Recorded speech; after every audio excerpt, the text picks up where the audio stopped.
Please subscribe path tech channel, like it and share it. ఈ వీడియోలో మనం 9th class my childhood ఆ lesson గురించి చదువుకుందాం. ఈ లెసన్ని చదివేటప్పుడు దానికి ముందుగా బిఫోర్ యూ రీడ్ కొన్ని విషయాలు మనం ఆలోచించాలి. Can you think of any scientist who have also been statesmen? మామూలుగా శాస్త్రవేత్తల గురించి అనేక మంది శాస్త్రవేత్తల గురించి మీరు వినే ఉంటారు. వాళ్ళలో ఎవరైనా కూడా శాస్త్రవేత్తల స్థాయి నుంచి రాజనీతిజ్ఞుల స్థాయికి ఎదగడం చూస్తున్నారా? అటువంటిది మనం ఇక్కడ గమనిస్తాం. APJ Abdul Kalam whose projects in space, defense and nuclear technology guided India into the 21st century became our 11th president in 2002. 2002లో మనకి 11వ ప్రెసిడెంట్గా వర్క్ చేశారు. మరి ఏపీజే అబ్దుల్ కలాం గారు, ఆయన గురించి ప్రత్యేకంగా చెప్పనవసరం లేదు, అందరికీ సుపరిచితులు. ఇతను స్పేస్ మరియు డిఫెన్స్లో, అంతేకాకుండా న్యూక్లియర్ టెక్నాలజీలో కూడా భారతదేశాన్ని ప్రగతి వైపు నడిపించాడు. In his autobiography, Wings of Fire, he speaks of his childhood. తను రాసుకున్నటువంటి ఆటోబయోగ్రఫీ అయినటువంటి వింగ్స్ ఆఫ్ ఫైర్లో తన బాల్యం గురించి ఆయన కొన్ని జ్ఞాపకాలను మనతో పంచుకుంటాడు. మరి అవి ఏందో ఈ వీడియోలో చూద్దాం మనం.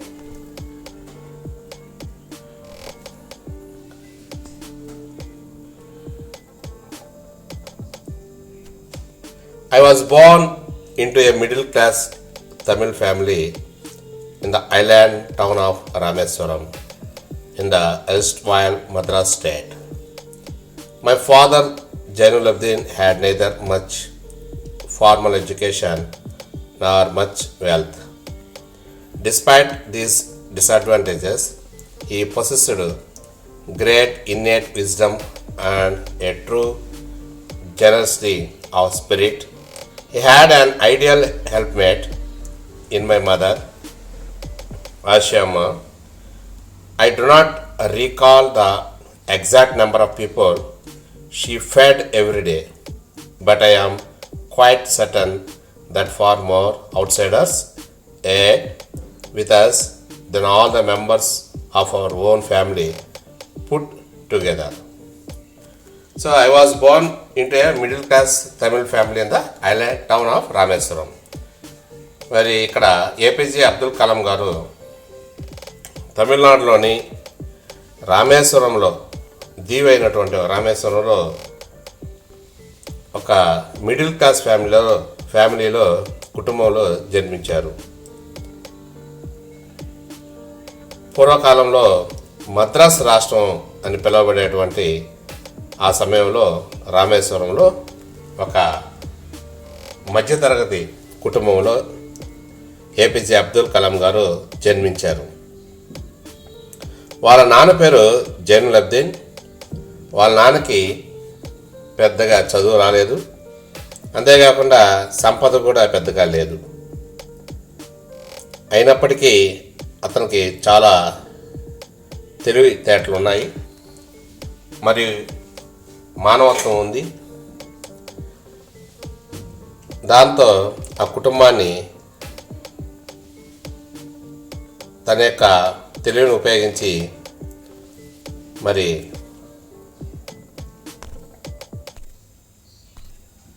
ఆ కుటుంబాన్ని పోషించేవారు.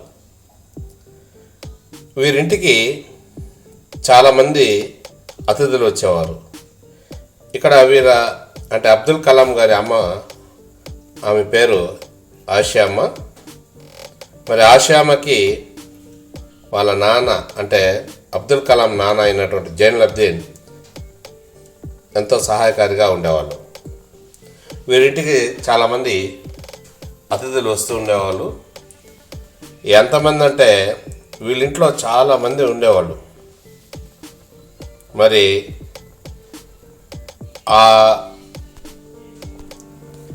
అంతమంది ఉన్నటువంటి ఆ ఫ్యామిలీలో కంటే బయట వచ్చి తిని వెళ్ళే వాళ్ళ సంఖ్య ఎక్కువగా ఉండేవాళ్ళు. అంటే మీరు ఇంకా ఊహించుకోవచ్చు వాళ్ళు బయట వ్యక్తుల్ని ఎంతగా వాళ్ళు చూసి పంపిస్తున్నారు అనేటువంటిది మీరు ఊహించుకోవచ్చు. ఆ విధంగా వాళ్ళంతా కూడా కుటుంబం రాణిస్తూ ఉండేది. ఆ విధంగా వారి జీవితం సాగుతూ ఉంది. తర్వాత ఏమైందో చూద్దాం. I was one of many children, a short boy with rather undistinguished looks, born to tall and handsome parents. ఈ అబ్దుల్ కలాం యొక్క అమ్మా నాన్నలు చాలా అందంగా ఉండేవాళ్ళు. అయినప్పటికీ మరి పొట్టిగా అంత అందంగా కనిపించని ఒక సాధారణ వ్యక్తిలాగా ఉన్నటువంటి అబ్దుల్ కలాము వాళ్ళకు జన్మించడం జరిగింది. We lived in our ancestral house. వాళ్ళు చాలా పురాతనమైనటువంటి పూర్వీకుల ఇంట్లో నివసిస్తున్నారు. Which was built in the middle of the 19th century. అది 19వ శతాబ్దపు మధ్యలో కట్టుకున్నటువంటి ఇల్లు. It was a fairly large pucca house made of limestone and brick. ఇది చాలా అందంగా ఉంటుంది, పక్కా హౌస్. ఈ ఇంటిని సున్నపురాయి మరి ఇటుకలతో నిర్మించారు. On the mosque street in Rameswaram, my austere father used to avoid all inessential comforts and luxuries. However, all necessities were provided for in terms of food, medicine or clothes. In fact, I would say mine was a very secure childhood, both materially and emotionally. ఈ పేరాలో ఉన్నది ఏంటంటే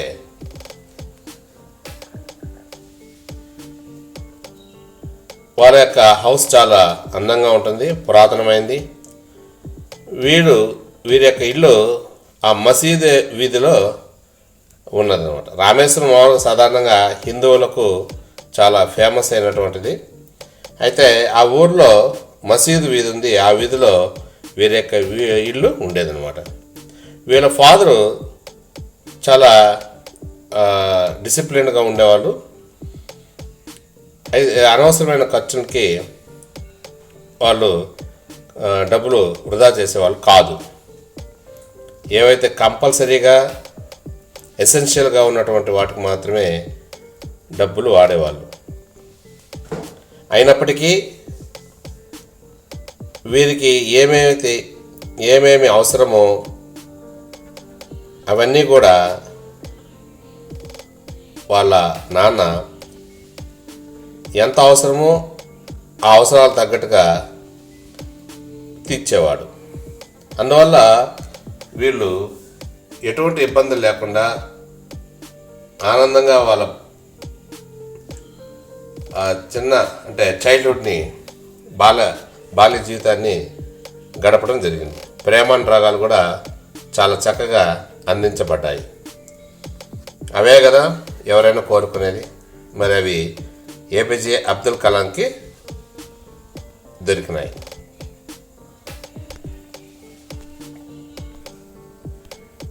next para చూద్దాం.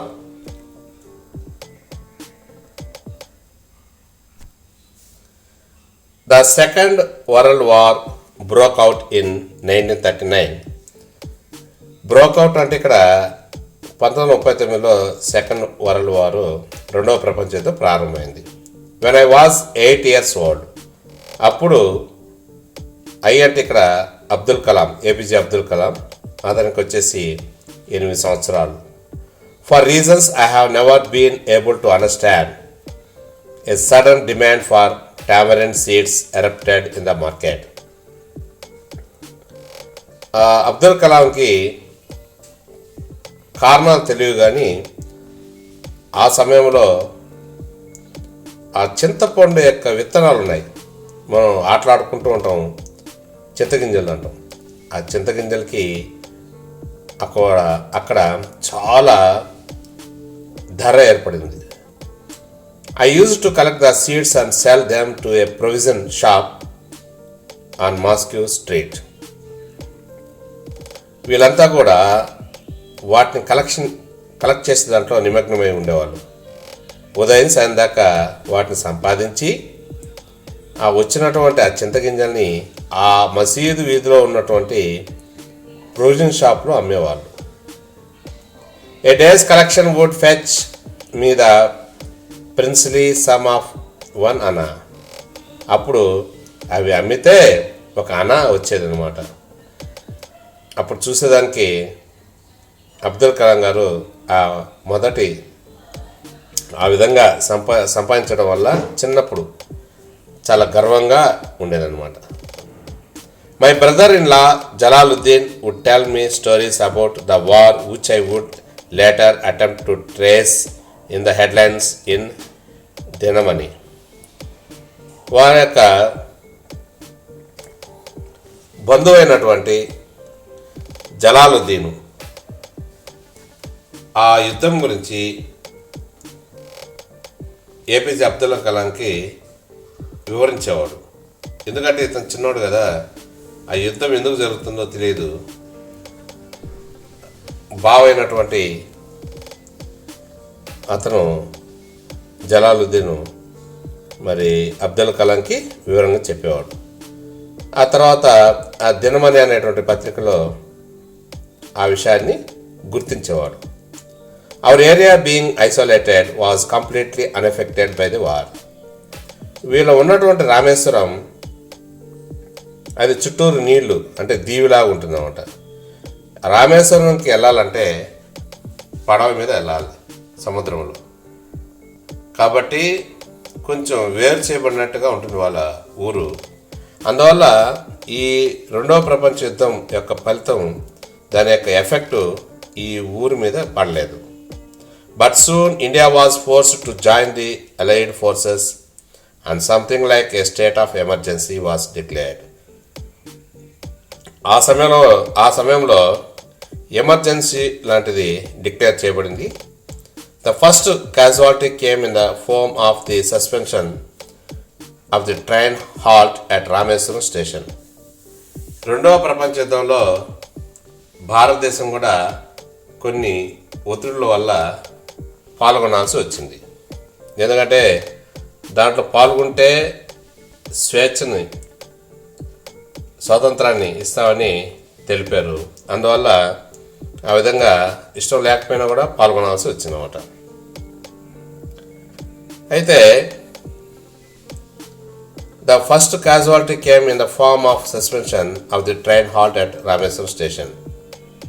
అయినా కూడా ఈ రామేశ్వరం ఊరి మీద కొంతవరకు ప్రభావం చూపించిన ఆ యుద్ధం యొక్క ఫలితాలు.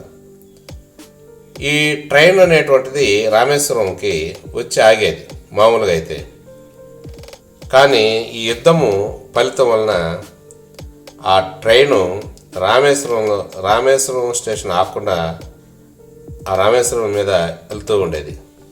దీనివల్ల అనేక ఇబ్బందులు పడుతూ ఉన్నారు అక్కడ ఉండేవాళ్ళు. ఎందుకంటే the news papers now had to be bundled and throne out from the moving train on the Rameswaram road between Rameswaram and Dhanushkodi.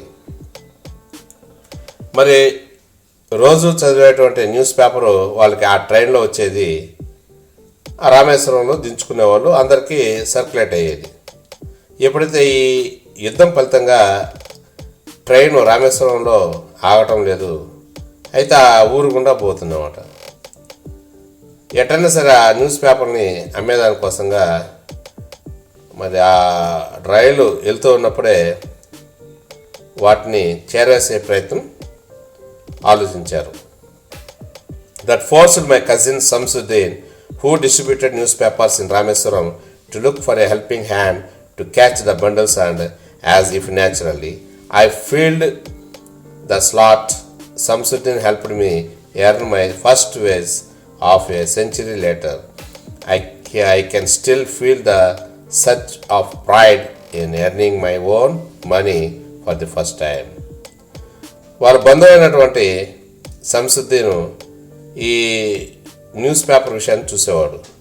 ఎప్పుడైతే రామేశ్వరం యొక్క స్టేషన్లో ట్రైన్ ఆగకుండా వెళ్తూ ఉన్నప్పుడు కొద్దిగా ఇబ్బందులు ఎదురైనాయి ఆ న్యూస్ పేపర్ను జనాభాకి చేరవేసేదానికి. అందుకోసంగా ఏపీజే అబ్దుల్ కలాంని మాట్లాడి ఆ ట్రైన్ నుంచి విసిరేటువంటి ఆ న్యూస్ పేపర్ల కట్టని విసిరినప్పుడు వాటిని పట్టుకొని ఆ స్టేషన్లో పెట్టేటట్టుగా మాట్లాడుకున్నారు. దానికోసంగా అతనికి ఇచ్చినటువంటి ఆ డబ్బు చూసినప్పుడు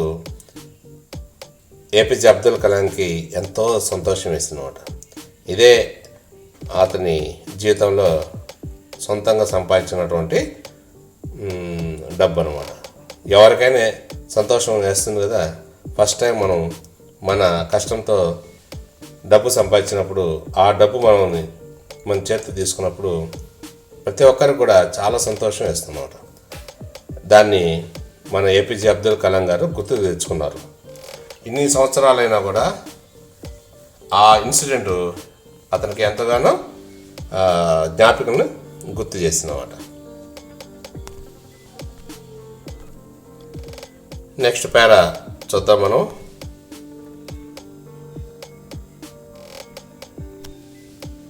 Every child is born with some inherited characteristics into a specific socio-economic and emotional environment and are trained in certain ways by figures of authority.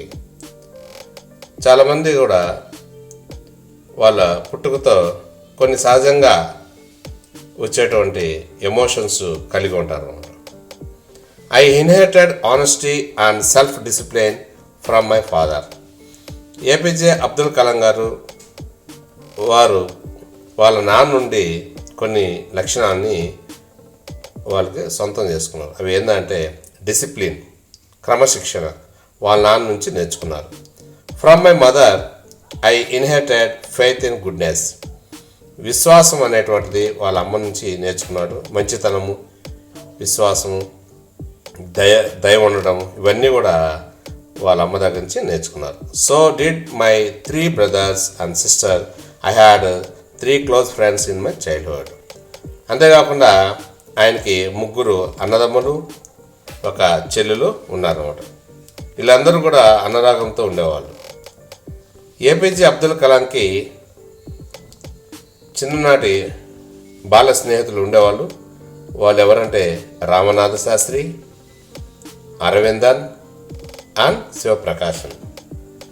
Ramanatha Sastri, Aravindan and Sivaprakasan. All these boys were from orthodox Hindu Brahmin families. ఈ 3 కూడా బ్రాహ్మణ కుటుంబాలకు చెందిన వాళ్ళు. As children none of us ever felt any difference among ourselves because of our religious differences and upbringing. So APJ Abdul Kalam ఒకరే ముస్లిం సంబంధించినటువంటి వ్యక్తి, మిగిలిన వాళ్ళంతా కూడా బ్రాహ్మణ కుటుంబానికి సంబంధించినటువంటి వాళ్ళు. అయితే ఇంత తేడా ఉన్నప్పటికి కూడా ఎప్పుడూ కూడా వాళ్ళ మధ్యలో ఆ తేడాలు కనిపించేవాళ్ళు కాదు, ప్రదర్శించేవాళ్ళు కాదు.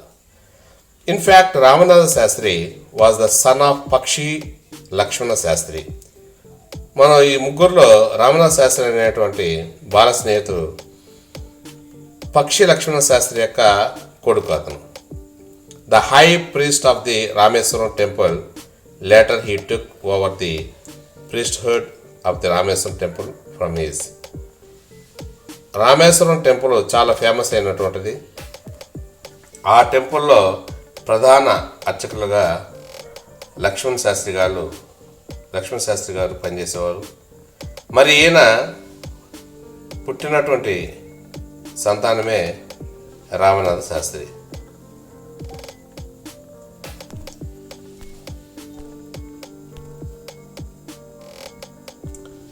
మరి ఇక్కడ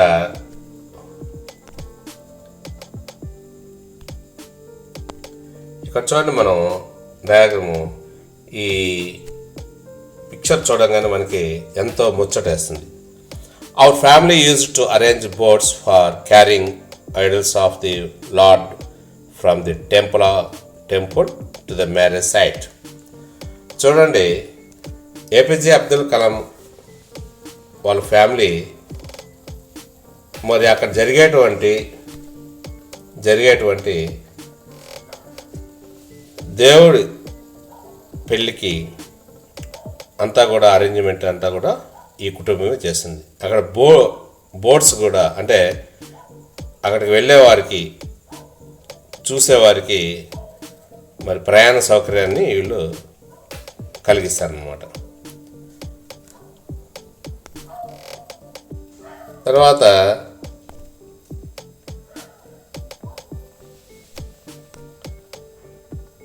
మనం నెక్స్ట్ ప్యారా చూద్దాం. సో ఇది ఈ బొమ్మలో ఉన్నటువంటిది మనం ఇప్పుడు చెప్పుకున్నాము.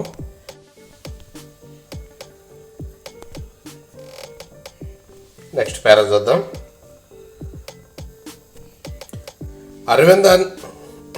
Arvindan went into the business of arranging transport for visiting pilgrims, and Sivaprakasan became a catering contractor for the Southern Railways. ఇంకా ఆ బాలమిత్రులు మొత్తం వచ్చేసి ముగ్గురు కదా, ఒకరి గురించి చెప్పుకున్నాం. ఇంకా రెండవ వాడు అయినటువంటి అరవిందన్ ట్రాన్స్పోర్ట్, అంటే యాత్రికులకు, అక్కడికి వచ్చేటువంటి యాత్రికులకు వారి యొక్క రవాణా సౌకర్యాలను ఏర్పాటు చేయడంలో మునుగున్నారు, అంటే ఆ బిజినెస్ చూసేవాళ్ళు. శివప్రకాశన్ మూడో వ్యక్తి అయినటువంటి శివప్రకాశన్ రైల్వే క్యాటరింగ్ కాంట్రాక్టర్గా విధులు నిర్వర్తించేవారు. ఈ విధంగా అందరూ కూడా వారి జీవితాల్లో బిజీగా ఉన్నారు. నెక్స్ట్ పేరా చూద్దాం. ఈ పేరాలో during the annual Shri Sitarama Kalyanam ceremony, our family used to arrange boats with a special platform for carrying idols of the Lord from the temple to the marriage site. Situated in the middle of the pond called Ramatirtha, which was near our house. Events from the Ramayana and from the life of the prophet were the bedtime stories my mother and grandmother would tell the children in our family. ఈ పేర విషయంలో చూసినట్లయితే ప్రతి సంవత్సరం కూడా అక్కడ శ్రీ సీతారామ కళ్యాణం అనేటువంటిది జరుగుతూ ఉంటుంది. మరి అక్కడ దానికోసంగా ప్రయాణికులకు బోట్స్ సౌకర్యాన్ని వీళ్ళ కుటుంబం అబ్దుల్ కలాం వాళ్ళ నాన్న అరేంజ్ చేసేవాడు. మరి గుడిలో ఉన్నటువంటి ఆ విగ్రహాలను కళ్యాణ మండపానికి చేర్చే బాధ్యత వీళ్ళు తీసుకున్నారనమాట. ప్రతి సంవత్సరం కూడా ఈ విధంగా జరుగుతూ ఉండేది. ఇంకా రాత్రి వేళల్లో నిద్రపోయే టైంలో అబ్దుల్ కలాం గారి అమ్మ మరియు వాళ్ళ గ్రాండ్ మదర్, అమ్మమ్మలు లేదా నానమ్మలు, అమ్మమ్మ అయినా కానీ నానమ్మ అయినా కానీ నిద్రపోయే టైంలో రామాయణం మరియు మహమ్మద్ ప్రవక్త యొక్క మంచి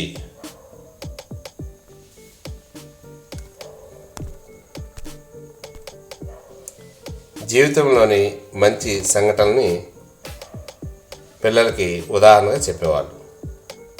ఈ విధంగా పిల్లల్ని వాళ్ళ పెద్దలు, అంటే వాళ్ళ అమ్మ కానీ వాళ్ళ గ్రాండ్ మదర్ కానీ మంచితనం వైపుకి నడిపిస్తూ ఉండేవాళ్ళు. One day when I was in the 5th standard at the Rameswaram Elementary School. రామేశ్వరంలోని ఎలిమెంటరీ స్కూల్లో 5th స్టాండర్డ్ 5వ తరగతి చదువుతున్నప్పుడు ఒక సంఘటన జరిగింది. అదేంటంటే a new teacher came to our class. ఒక కొత్తగా టీచరు మా క్లాస్కి వచ్చారు. I used to wear a cap which marked me as a Muslim and I always sat in the front row next to Ramanath Sastry.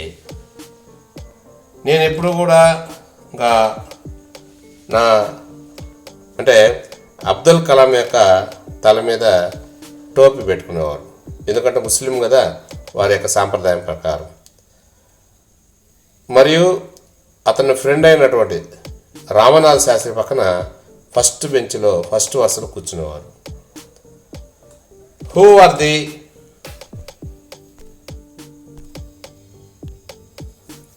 ఇక్కడ చూడండి బోటు, దాని యొక్క అక్కడ ఉన్నటువంటి వాతావరణం చూస్తుంటే ఎంత బాగుంది ఆ వాతావరణం.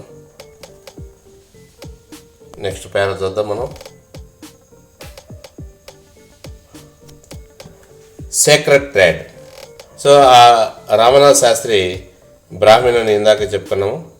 The new teacher could not stomach a Hindu priest son sitting with a Muslim boy. ఆ వచ్చినటువంటి టీచర్కి మొదటి వరుసలో మమ్మల్ని గమనించి అతనికి నచ్చలేదు. ఏమిటంటే ఒక ముస్లిం వ్యక్తి హిందూ, అది కూడా బ్రాహ్మణ్ పక్కన కూర్చోవడం అతనికి నచ్చలేదు ఆ టీచర్కి. In accordance with our social ranking as the new teacher saw it, I was asked to go and SIT on the back bench. ఆయనకు నచ్చలేక అప్పుడు ఉన్నటువంటి సామాజిక రుగ్మతల వల్ల ఆ విధంగా ఆలోచిస్తూ నన్ను పైకి లేపి లాస్ట్ బెంచ్లో కూర్చోమని చెప్పాడు. ఇక్కడ నన్ను అంటే అక్కడ Abdul Kalam, APJ Abdul Kalam. I felt very sad and so did Ramanath Sastri. ఆ రోజు ఆ విధంగా జరిగినందుకు ఏపీజే అబ్దుల్ కలాం గారు చాలా బాధపడ్డారు. అంతేకాకుండా వాళ్ళ ఫ్రెండ్ అయినటువంటి రామనాథ్ శాస్త్రి కూడా చాలా బాధపడ్డాడు. He looked utterly downcast as I shifted to my seat in the last row. The image of him weeping when I shifted to the last row left a lasting impression on me. ఆ విధంగా చివరి బెంచ్లో కూర్చోబెట్టడం వల్ల Ramanath Sastri, APJ Abdul Kalam ఇద్దరు కూడా బాధపడ్డారు, ఏడ్చుకున్నారు అనమాట. అంతే కదా, మిత్రుడు దూరంగా ఉంటే మనం ఓర్చుకోలేం కదా. నెక్స్ట్ పేరు చూద్దాం.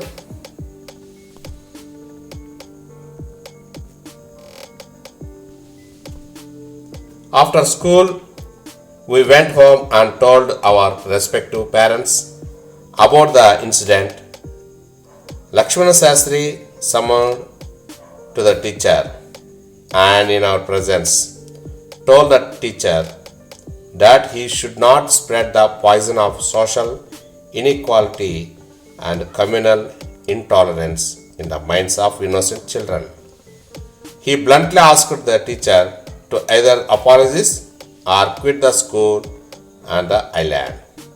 Not only did the teacher regret his behavior, but the strong sense of conviction Lakshmana Shastri conveyed ultimately reformed this young teacher. So ఇక్కడ మనం గమనించినట్లయితే ఆ రోజు ఆ స్కూలు అయిపోయిన తర్వాత అబ్దుల్ కలాం గారు ఎవరి ఇళ్ళకి వాళ్ళు వెళ్ళిపోయారు అనమాట. వాళ్ళ ఫ్రెండు రామనాథ్ శాస్త్రి వెళ్ళి ఇద్దరు కూడా వాళ్ళ ఇళ్ళలో చెప్పారు అనమాట. చెప్పిన తర్వాత ఆ పెద్దవాళ్ళు కూడా బాధపడ్డారు. రామనాథ్ శాస్త్రి సంబంధించినటువంటి లక్ష్మణ్ శాస్త్రి వెంటనే ఆ స్కూల్ దగ్గరకు వచ్చి టీచర్ని పిలిపించారు, గట్టిగా వార్నింగ్ ఇచ్చారు. సామాజిక రుగ్మతలను తేడాలను పిల్లల్లో మనం కలగనీయకూడదు. వాళ్ళు స్వచ్ఛమైన మనసు, మంచి మనసు ఉన్నటువంటి పిల్లలు దేవులతో సమానం. కాబట్టి ఆ పిల్లల్లో మనం విషబీజాలను నాటకూడదు అని గట్టిగా వారించాడు. వీలైతే క్షమాపణ చెప్పమన్నాడు, లేకపోతే ఆ స్కూల్ని విడిపించి వెళ్ళమన్నాడు. ఈ విధంగా ఆ రోజుల్లోనే అంతటి కఠినమైన నిర్ణయాలని తీసుకోవడం జరిగిందనమాట. నెక్స్ట్ పారాగ్రాఫ్ మనం చూద్దాం.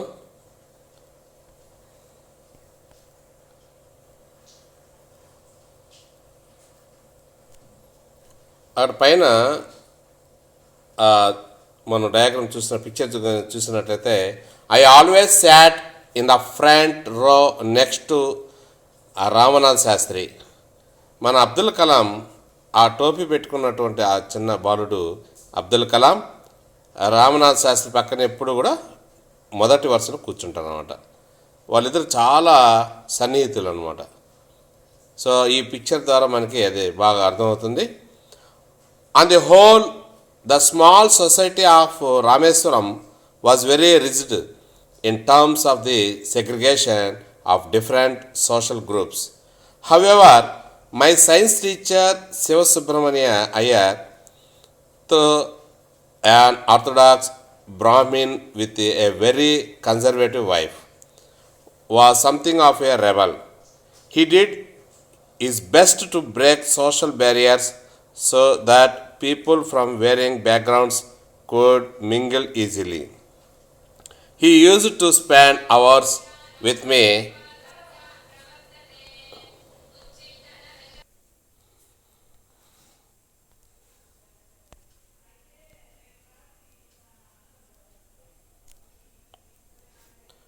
మరి ఇక్కడ he used to spend hours with me and would say, Kalam, I want you to develop so that you are on par with the highly educated people of the big cities.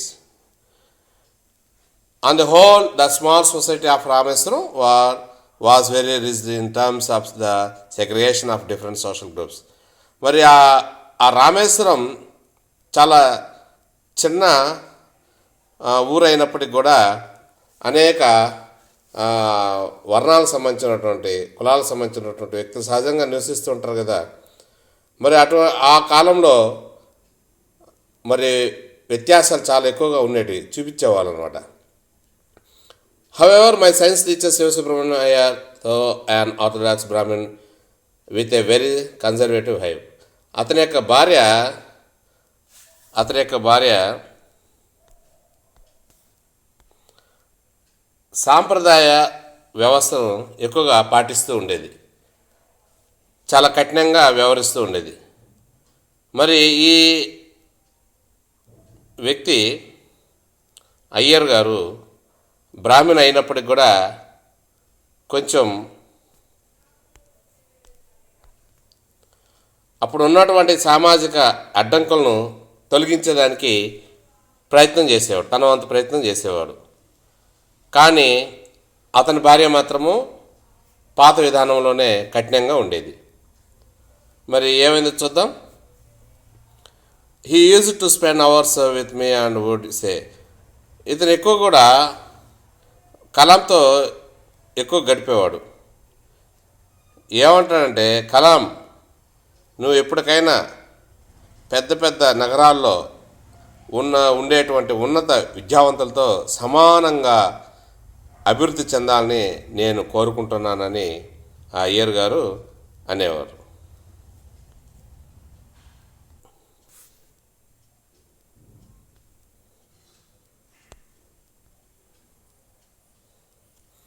One day he invited me to his home for a meal. ఒకరోజు ఆ అయ్యర్ గారు, సుబ్రహ్మణ్య అయ్యర్ గారు భోజనానికి అబ్దుల్ కలాంని పిలిచారు. His wife was horrified at the idea of Muslim boy being invited to dine in her ritually pure kitchen. అయితే ఆ అబ్దుల్ కలాము సుబ్రహ్మణ్య అయ్యర్ పిలిచారు కాబట్టి భోజనానికి వెళ్ళాడు. కానీ అక్కడ పరిస్థితులు చూసినట్లయితే ఆ అయ్యర్ భార్యకు అబ్దుల్ కలాం రావడం ఇష్టం లేదు. ఎందుకంటే తన బ్రాహ్మణ కుటుంబానికి సనాతన ధర్మాన్ని పాటించామే, పాతకాల పద్ధతి. కాబట్టి అబ్దుల్ కలాం తన ఇంటికి రావడం ఆమెకి ఎందుకో నచ్చలేదు అనమాట. కానీ సుబ్రహ్మణ్య అయ్యర్ గారు భోజనానికి తీసుకుపోవడం జరిగింది. ఆమెకు నచ్చలేదనే విషయం అబ్దుల్ కలాంకి స్పష్టంగా అర్థమైంది. వంటింట్లోకి రానివ్వలేదు, అబ్దుల్ కలాంని వంటింట్లోకి రానివ్వలేదు. అయినప్పటికీ సుబ్రహ్మణ్య అయ్యర్ ఆమెను ఏమీ అనకుండా తను అబ్దుల్ కలాంని ఇంటికి పిలిచాడు కాబట్టి తను అబ్దుల్ కలాంకి సేవ చేశాడు, అన్నం పెట్టాడు. ఈ విధంగా ఆ రోజుల్లో ఉన్నటువంటి ఆ మూఢ ఆచారాలు వాటన్నిటిని కూడా బ్రేక్ చేస్తూ సుబ్రహ్మణ్య అయ్యర్ కొత్త రకం పందాన్ని తొక్కాడు అనమాట.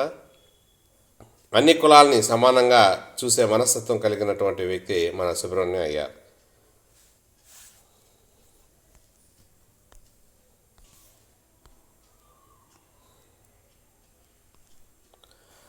his own hands and sat down beside me to eat his meal. Subrahmanya Iyer తన చేతులతో స్వహస్తాలతో అబ్దుల్ కలాంకి భోజనం వడ్డించారు. అంతేకాకుండా అబ్దుల్ కలాం పక్కన కూర్చొని భోజనం చేయడం కూడా జరిగింది. His wife watched as from behind the kitchen door. ఇదంతా అయ్యర్ యొక్క భార్య కిచెన్ యొక్క తలుపు వెనకలు నిలబడి చూస్తూ ఉంది. I wondered whether she had observed any difference in the way I ate rice. ఆమెను ఎలా తింటున్నానో అంతా కూడా గమనిస్తోంది. When I was leaving his house drank water or clean the floor after the meal. ఆమె నేను తినడం మరియు ఎలా వాటర్ తాగుతున్నాను, అంతేకాకుండా తినిన తర్వాత ఆ ఫ్లోర్ నేల ఎలా నీట్గా చేశానో ఈ విషయాలన్నీ కూడా ఆ తలుపు వెనకాల నిలబడి గమనిస్తుంది. When I was leaving his house Siva Subrahmanyam Iyer invited me to join him for dinner again the next weekend. So నేను భోంచేసుకొని ఇంటికి వెళ్ళే సమయంలో సుబ్రహ్మణ్య అయ్యర్ మరొక మాట అన్నారు.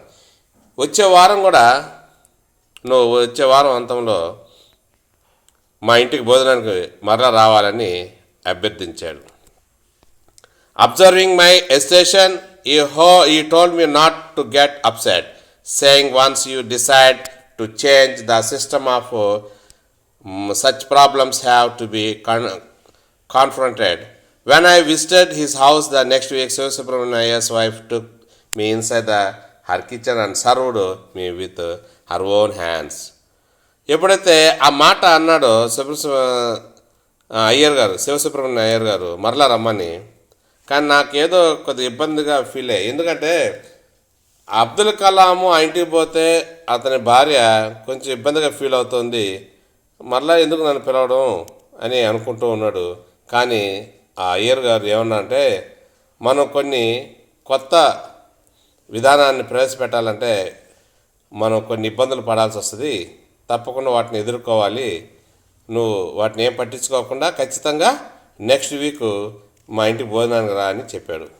అయితే మరొకసారి భోజనానికి అబ్దుల్ కలాము వారింటికి పోతే ఈసారి వాతావరణం అంతా మారిపోయింది.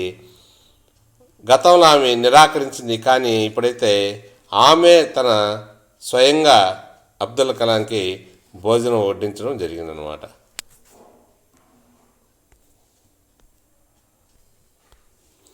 నెక్స్ట్ పేరా చూద్దాం.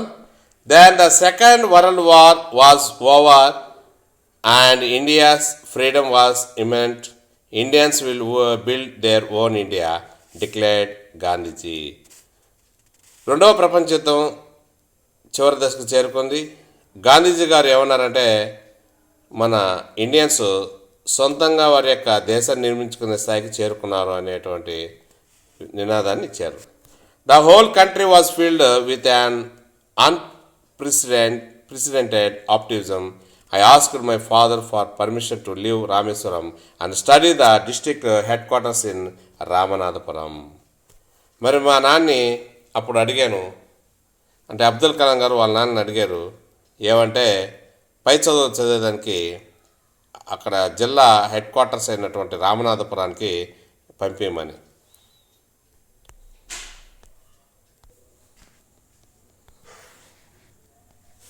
He told me as if I thinking aloud, Abdul, Abul, I know you have to go away to grow. Does the seagull not fly across the sun alone and without a nest? Abdul, నువ్వు పై చదువు చదివేదానికి దూరంగా వెళ్ళాలని అనుకుంటున్నావు. ఖచ్చితంగా నేను పంపిస్తాను. నువ్వు అందరిలాగా పై చదువులు చదవాలి. చూడు, సీగల్ సూర్యుడు లేకుండా మరి తన యొక్క గూడు లేకుండా ఎగరలేదా? So does the seagull not fly across the sun alone the without nest? గూడు లేకుండా మరి అది ఎగరలేదా? He quoted Khalil Gibran to my hesitate mother, your children are not your children, they are the sons and daughters of life's longing for itself. సహజంగా తల్లి తన యొక్క బిడ్డ దూరంగా వెళ్తున్నందుకు బాధపడుతుంది. అది సహజమే కదా. మరి దాన్ని చూసి వాళ్ళ నాన్న అంటాడు, ఈ బిడ్డలు నీ బిడ్డలు, యువర్ చిల్డ్రన్, వారు నీ ద్వారా వచ్చారు, అంతేగా నీ నుండి కాదు. So they are the sons and daughters of life longing for itself. వారు నీ ద్వారా వచ్చారు కానీ నీ నుండి కాదు. They come through you but not from you. You may give them your love. నువ్వు నీ ప్రేమను వాళ్ళకి పంచచ్చు, but not your thoughts, for they have their own thoughts. కానీ నీ ఆలోచనలు మాత్రం కాదు. వాళ్ళు సొంతంగా ఆలోచించినట్లుగా వారికి అవకాశం ఇవ్వు, అప్పుడే వారి జీవితంలో ఎదుగుతారు అని ఆయన అనడం జరిగింది. ఈ విధంగా ఏపీజే అబ్దుల్ కలాం తన యొక్క వింగ్స్ ఆఫ్ ఫైర్లోంచి ఈ విధంగా మాట్లాడడం జరిగింది. Please subscribe father tech channel, like it and share it. Thank you.